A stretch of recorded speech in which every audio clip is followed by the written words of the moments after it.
আমি আমার রব বানিয়েছেন আমাকে। লাকাদ খালাকনাল ইনসানা ফি আহসানি তাকওয়িম। আমি রব্বুল আলামিন তোমাকে বানিয়েছি পৃথিবীর সবচেয়ে সুন্দর চেহারা দিয়ে, পৃথিবীর সবচেয়ে সুন্দর অবয়ব দিয়ে, পৃথিবীর সবচেয়ে সুন্দর অবকাঠামো দিয়ে। সুবহানাল্লাহ বলবেন না? আমি তোমাকে যেভাবে বানিয়েছি তুমি কখনো দাঁড়াতে পারো, কখনো ঝুঁকতে পারো, কখনো বসতে পারো, কখনো উপর হতে পারো। পৃথিবীর সমস্ত জানোয়ার যাকে যে যোগ্যতা দিয়েছি আর তাকে আরেকটা দেই নাই, আর আমি তোমাকে সব যোগ্যতা দিয়েছি।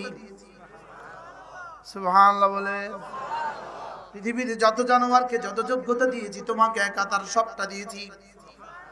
মাছগুলোকে সাঁতার কাটাবার যোগ্যতা দিয়েছি, তোকেও সাঁতার কাটার যোগ্যতা দিয়েছি। মাছ পুকুরের ভিতরে পানির ভিতরে যাইতে পারে, তোমাকেও পানির ভিতরে যাওয়ার যোগ্যতা দিয়েছি। পাখিগুলোকে আসমানে উড়ার যোগ্যতা দিয়েছি, তোমাকেও আজকের টেকনোলজি দিয়ে আসমানে উড়ার যোগ্যতা দিয়েছি। সুবহানাল্লাহ বলবেন না?